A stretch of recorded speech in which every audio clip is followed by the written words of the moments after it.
Okay, so today's presentation's titled Everyone Has an Equal Right to Inequality. And it's about future education. So, okay, so initially I'm going to examine what Sal meant by everybody has an equal right to inequality. And then I'm going to view the Education Queensland definition of both gifted and talented. After that, I'd like to have a quick look at Gagne's differentiated model of giftedness and talent, and just have a look at the elements there because they'll relate to what I'm going to be looking at a little later on in the presentation. The crux of it will be examining 3 different myths about gifted education, and for each of those myths, I'll look at why the myth has emerged, how that myth affects gifted students, what the research says in relation to that myth, and then we'll re-examine the myth in relation to the quote, everyone has an equal right to inequality. And then see whether the myth is true or not, in our opinion. So looking at Sal's quote, everyone has an equal right to inequality, is beautifully expressed through this great picture here, where we have everybody getting the very same provision and ending up with an inequitable outcome because they haven't started from the same position. So in relation to education, giving everybody the very same educational provision is not going to result in an equitable education for all. When we have people starting from a position, at different positions, we need to give them an equity of education so that everybody gets the education that meets their needs. And that's what I meant, I think Sal meant by an equal right to inequality. Exactly the same. We come out with social inequality and educational inequality. But I forgot to start my timer, so I've got no idea how long we're going.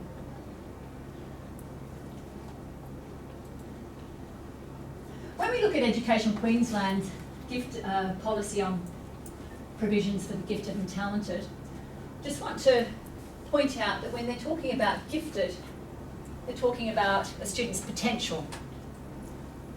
And when we're talking about talented, we're talking about their performance. So gifted and talented aren't interchangeable terms. One is the potential and one is the developed potential. So that's what we're going to bear in mind when we have a look at Gagne's model of differentiated model, sorry. So the Education Queensland educational policy is underpinned by Gagne's differentiated model of giftedness and talent. This is the model we follow. So just to go through a few brief things, because I'm going to relate back to this a few times during the presentation. We've got our gifts over here, and they are developed into talents on this side. In the area of gifts, there are many domains. There's the mental domains, cognitive domains, and the physical domains. So you've got your intellectual, creative, social, perceptual, mental domains of giftedness. And you've got your muscular and your motor control domains of giftedness. So there's many different domains, many different ways of being gifted. And when we're talking about gifted, we're talking about the top 10%. So it's just not just one person in the school, it's a fair amount of people in the school. So we're talking about the top 10% of our students in all these different domains. The aim for us as teachers, of course, is to move students from being just gifted to being talented. And we do that by moving them through the developmental process for developing talent. So there are a few things that the child needs or the student needs to move through when they go through this developmental talent. They need to have appropriate activities to develop their gift. They need to progress in stages, and it needs to be measured and it needs to be continually assessed. And there needs to be a great investment of time, money and energy. So theoretically, with the perfect developmental process where they get the enriched curriculum and they get clear and challenging excellence goals and they get selective assessment criteria and they get all this systematic and regular practice and they get regular assessment, they will move from being a gifted student through here to coming out to having a talent. And if you're talented, if you're talented, you show a talent, you're on the top 10% of people who have also received education in that area or development in that area. So then you're a talented person. So ideally you can move through this very easily, but what actually happens is there are a couple of catalysts that are going to impact either positively or negatively on whether the gifted child moves through, how they move through the process to the talent side.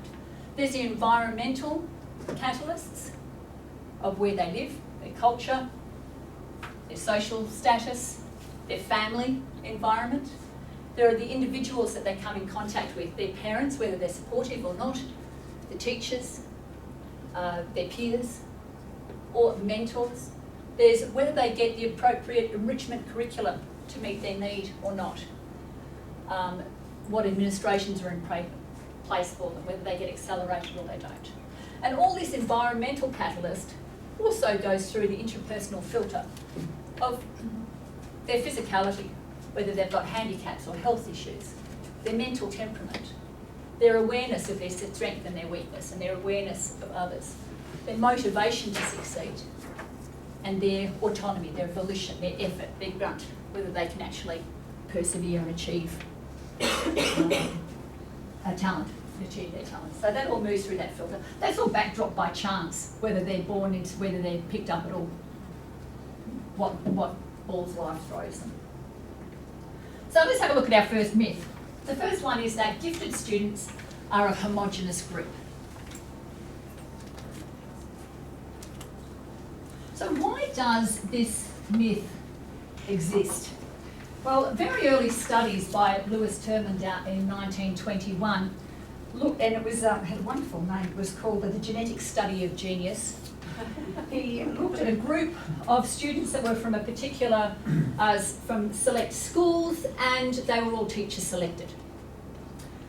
So, and he looked at how these gifted students varied from their non-gifted counterparts. And it was a longitudinal study. It was an amazing study. So not to detract from the great contribution that he's made to the area of gifted education, but what happened is that because all the students were selected, initially selected through teacher nomination, you ended up getting the gifted students that really present themselves to what teachers' view of giftedness is. And so what actually emerged was a white middle class male population with educated parents and a fairly high annual income. So high annual income means they also have lots of opportunities to participate in life events. So it wasn't reflective of the general population. Also, when we look at programs that are on offer these days, like the Academicus programs down at JCU for gifted children, that's also done through teacher selection. So I don't know how we should do it, but you know, the teacher selected. So you get a fairly homogenous group. The ones that appear to teachers that they are gifted. So that's how it's come about. So how does that affect gifted students? Well, it affects in who gets identified and who doesn't get identified. It affects them if they're unidentified and they don't get offered the appropriate curriculum provisions. And also, when it's assumed that gifted students are a homogenous group, it's assumed that they can be catered for in a homogenous way. So, what does the research say? Well, when you look at the different domains, when we look at Gagnier's differentiated model, the one that Queensland Education underpins its policy on, you've got these 6 different domains. So they're not a homogenous group. They can be gifted in many, many different areas. If you look at Robinson and Clickenbeard's paper, when they talk about the history of giftedness, they say that the attributes and the way that gifted students differ from their peers is their high IQ, their large memory capacity, their comparatively more efficient memory, their larger base of knowledge, their more efficient organisation of that knowledge, the complexity with which they process information, and their active processing strategies. So this is how the gifted differ from their peers. But there are many levels of giftedness. You've got your moderately gifted, your mildly gifted, your moderately gifted, your highly gifted, and your profoundly gifted. And each of those levels of giftedness differ significantly from the previous one. And the provisions for them, of course, then need to be very different. Betts and Neihart put a theoretical model together to provide an insight into gifted students on the basis of behaviour, and they came up with 6 different types. They talk about the successful gifted student, who is our most predominantly found. They're keen for approval, they know how to work the system, they know what their parents want, they know what the teachers want, and they're able to accommodate them. They don't necessarily develop into autonomous learners, and they don't necessarily fully develop their gift, but they present as gifted students within the classroom. You've got your challenging type, which is a divergently gifted child. They'll question authority, they'll challenge their teacher, they'll challenge their peers. They don't conform to the system, and they haven't learned to use the system to their benefit. They have problems with self-esteem, quite often have conflict in their relations, and are often not included in social interactions. So they're at risk of dropping out and of using drugs and of becoming delinquent. Did that change? No. Why did you not change? My apologies.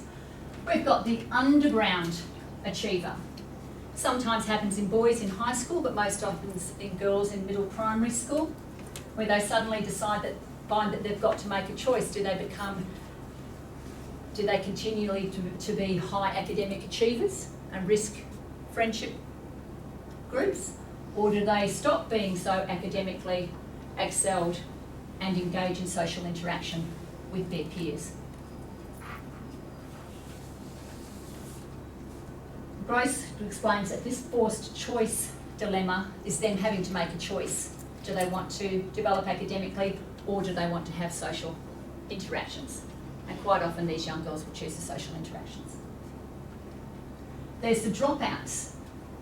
The system hasn't met their needs. They're angry, they're depressed, they're withdrawn, they're defensive, and they drop out because their need hasn't been met. We have the double labelled, those gifted students who also have a disability, either a physical, an emotional or a psychological disability. What happens is their giftedness gets masked by their disability, and equally their disability can be masked by their giftedness. They can accommodate for their ASD through their gifted ability. They're quite often perceived as average.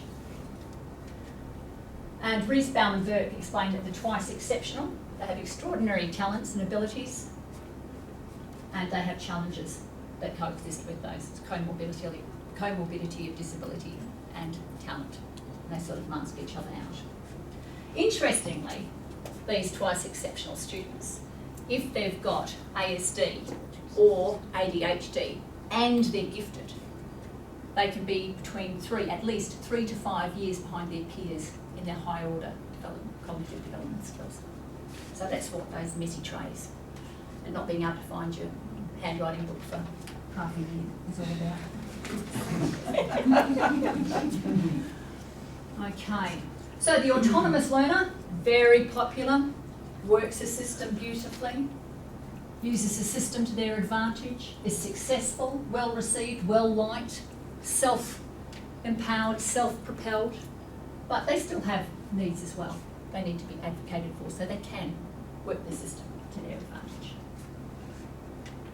So, we looked at the myth of gifted students being a homogenous group.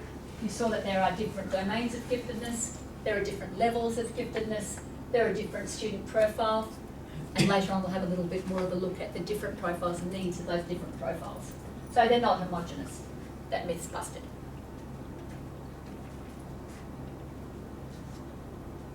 When we look at it in terms of everyone having an equal right to inequality, if we're giving all those different students the same gifted provisions, we're still going to end up with inequality. We'll have to think of this as a twice exceptional child. You need to have, and if we look at those differences in terms of Gagne's differentiated model of giftedness and talent, you can see that the differences between those children are going to impact the people around them. It's going to impact how they filter everything and the interpersonal input. Myth number 2, gifted children don't need any help.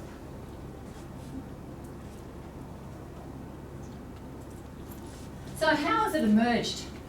It's fairly convenient, I think, if gifted children don't need any help. It's wonderful, they can just hum along and we don't need to do anything much about it. It's cheaper, of course, if gifted children don't need any additional help. And also, my feeling is that there's a bit of resentment around the word gift. It's sort of like, well, you're gifted, you've been given something. You got something for nothing, so what more do you want? Kind of a resentment of that. In 1985, there was a Senate investigation into gifted education in Australia, and they found that the gifted children were among the most educationally disadvantaged in Australia. And that was unilateral agreement that was the case. There really needed to be something done about gifted education in Australia in 1985. That report was put to the federal government, and lickety-split, a year later they came back and said, well, it's really the responsibility of the states.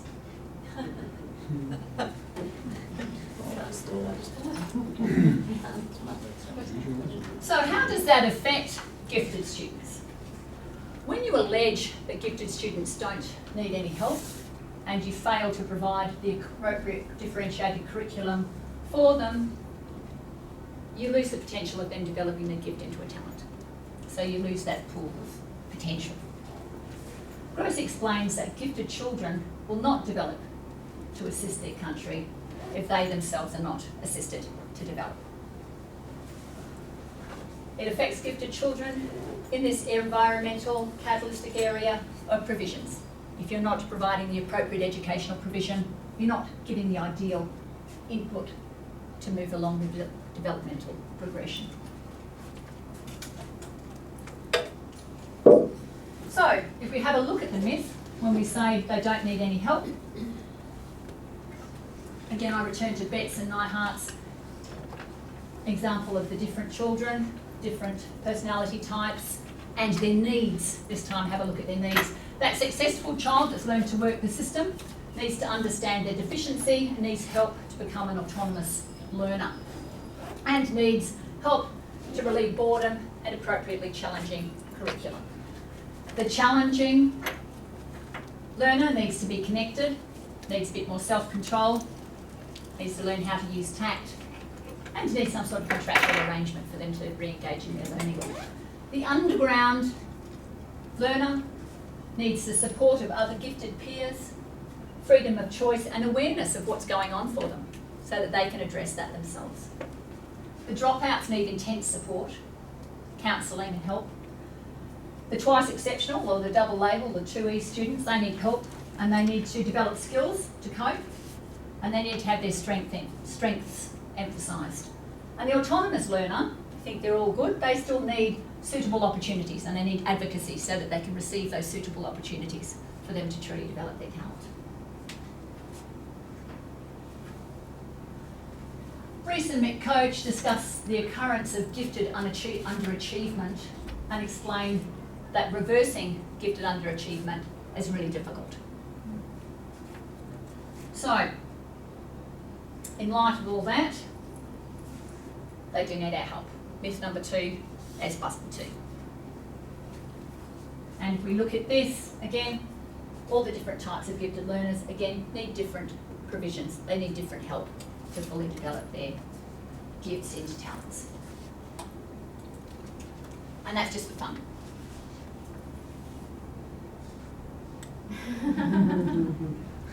And myth number 3, here we go.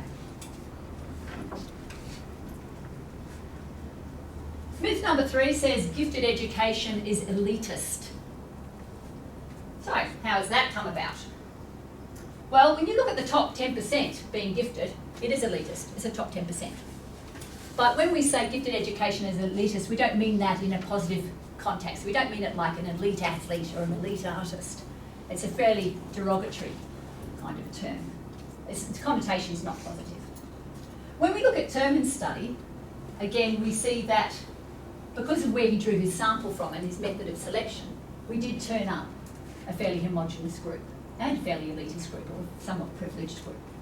Rose explains it beautifully in Australia when she says, when we look back at our heritage in Australia and we look back at the colonial past, there are 2 different classes. There's those that have the money and those that don't have the money.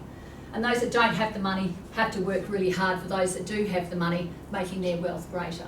And quite often those with the wealth didn't necessarily build it, but they quite often inherited it, their children and their grandchildren.